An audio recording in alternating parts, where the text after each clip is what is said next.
Up next is Mike Thal, who's going to be talking about using musical instruments in sound design. So I'll welcome up Michael Thal.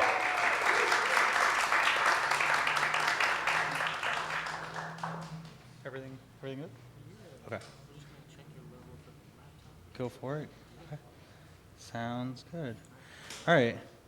Hi, everyone. How's it going? First of all, thank you so much again to Glitch City and Game Audio LA for putting this all together. This is phenomenal. Really looking forward to it. For those of you who don't know me, my name is Mike Thal. I'm a senior technical sound designer, and I have a story that I want to start out with. That when I was in grad school, I had this phenomenal professor, and every time he had a new incoming class of students, he would ask them the same question. And so I actually want to pose that question to all of you, and I want to hear some answers. No wrong answers. I really want to hear everything. But what is that? What do you folks think? Sine wave. Okay. Any other thoughts in the audience?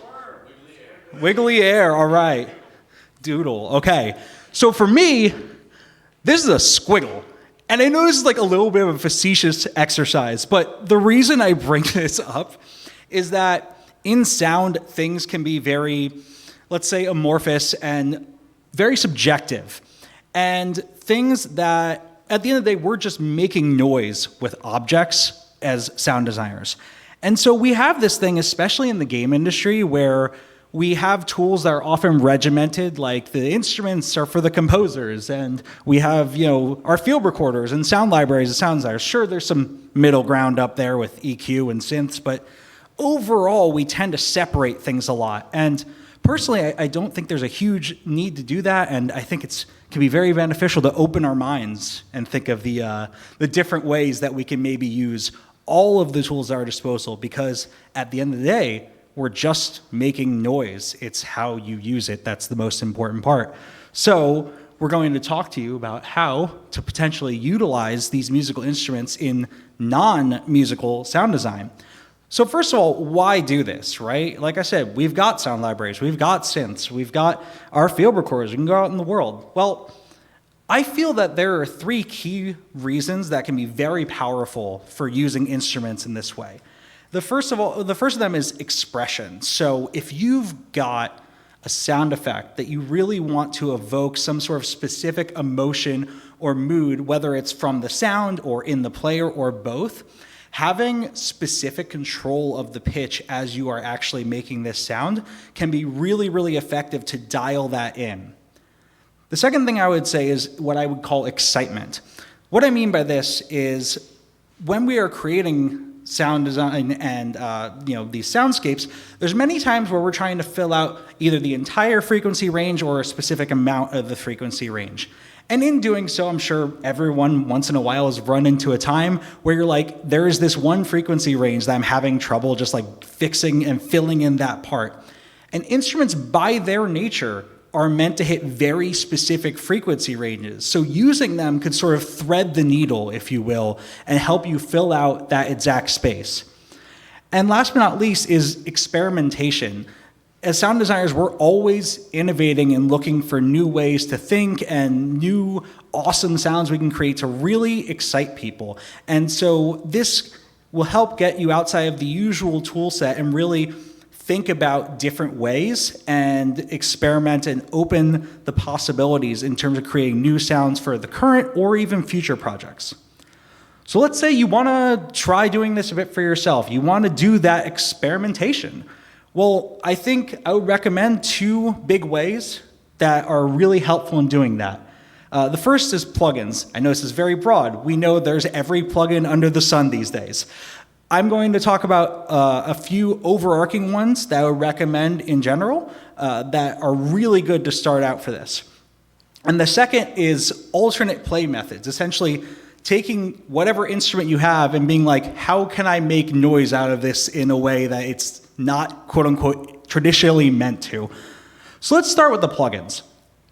In my mind, there's kind of three overarching categories that I would say for plugins when trying to do this kind of sound design. First, I would say is digitize, so making something sound more computery or robotic or digital. Second, transform, just completely destroying and augmenting a sound just from so far from what it was.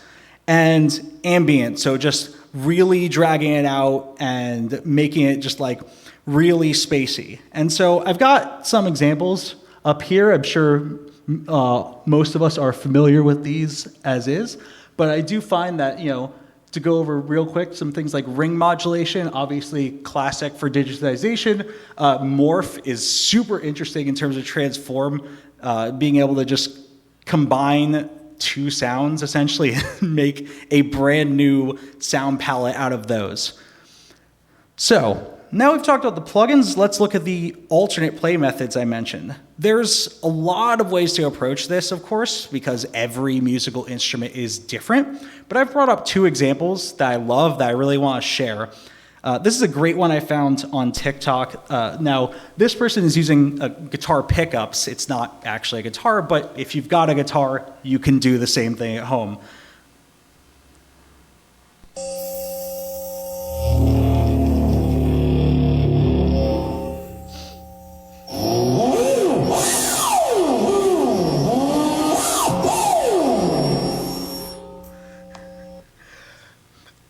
I love that so much. It's like one of the best things I've found last year.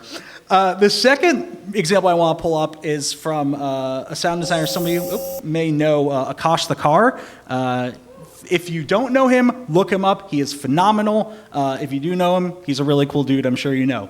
But anyway, one thing he loves to do with sound design, he's talked about this before, is he loves to take just regular dental floss and pluck the threaded areas of the cello strings at the bottom. It's really wild, and you get some just creepy sounds from it.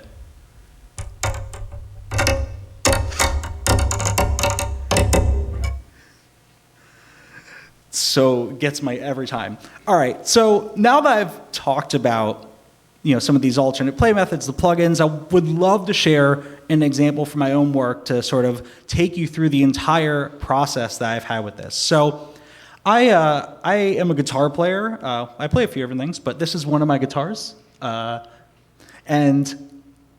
it looks pretty like a normal guitar at first glance.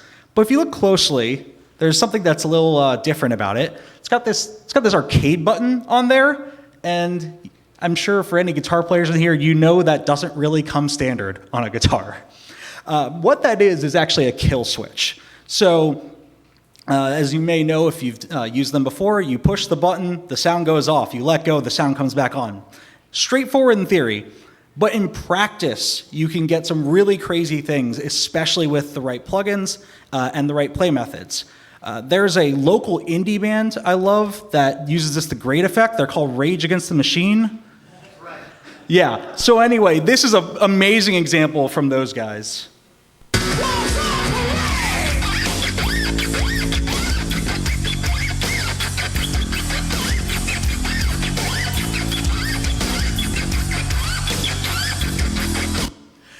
So Tom Morello, of course, is using this in a very musical context, but the sound he's making from the guitar is completely divested from what a guitar kind of normally sounds like. It sounds like people have said turntable, robot, whatever. It's very kind of non-musical in the traditional guitar sense.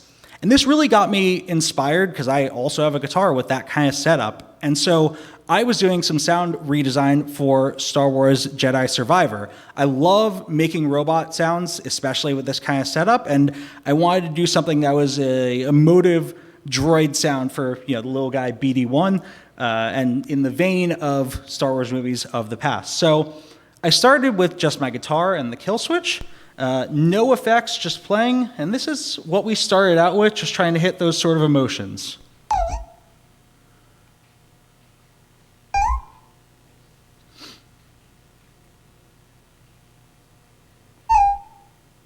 Okay, cool. So I like the pitches I was able to get. I felt like I was able to fit his movements, but I wanted to make this a bit more. We're sound designers. We like to just really flesh things out. So here's my signal flow that we went through. Started with my guitar and put it through a noise gate to get rid of some of the static and an amp. Pretty straightforward guitar stuff so far, nothing special. Next was the EQ.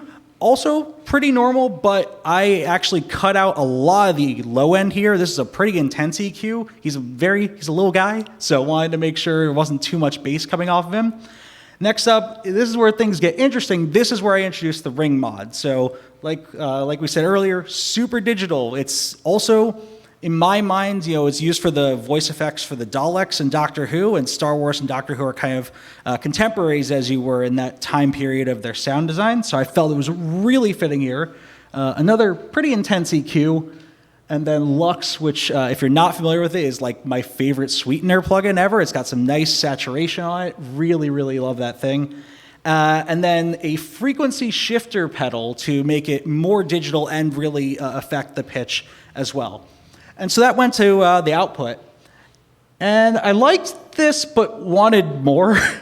So I did another layer that was super similar and pitched up, and another layer that is also lower. So now that I did that, fleshed out the rest of the scene, here is how everything sounded in context.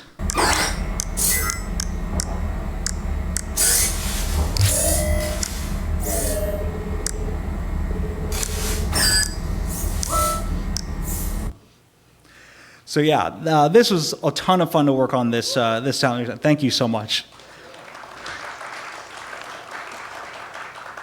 So again, as you can see through all this, can be some really impactful ways to use musical instruments, even if you're not a music designer or a composer or anything like that, and purely in sound design to get that kind of specific emotional expression you want, fill out specific frequency ranges and excite that, and also just to try something new and really get out of the usual box that we're in of our computers and our field recorders. Thank you so much again to Game Audio LA and to Glitch City for putting this on. Love to take any questions if you guys have. Thank you so much.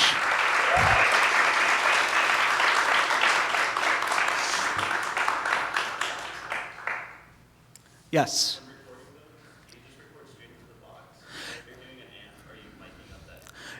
Great question. Oh yeah, so great question. So the question was if this was a direct line or if I mic'd up the amp. It was direct line, and it was an amp cabinet simulator in box. I suppose you could do it in either direction, but I felt, especially for the droid, that it was like coming directly from him. I wanted to have a little more control over that in this situation. But great question, though. Thank you. Yes. A lot of the projects I work on, we deal with like really full frequency orchestrated music. Yeah. And one of the things we're constantly running into as sound designers is just trying to get as much tone as possible out of our sound effects without clashing with that music. Yeah. I'd love to hear any perspective you have on sort of overcoming that hurdle, especially using musical sources. Yeah, absolutely. So for everyone at home watching and anyone who may be in here, question was that with a lot of the projects that he's working on, they have a very full frequency range musical score and how to basically make sound effects that aren't going to clash with that. I do think that obviously it's a case-by-case basis. I'll get into in a second, but at its very core, the idea I was talking about of excitement, you can really pick and choose your frequencies a bit more with things that are very intended for specific frequencies.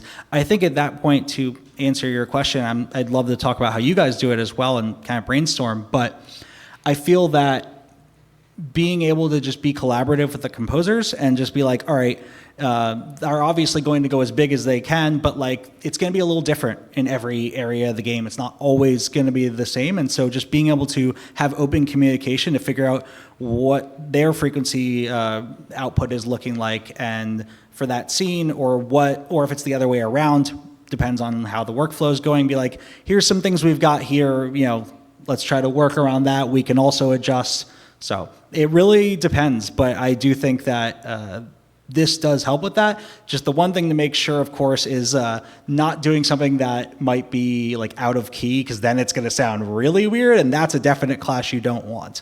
So awesome. Thank you so much for that question. Awesome. Thank you so much, everyone.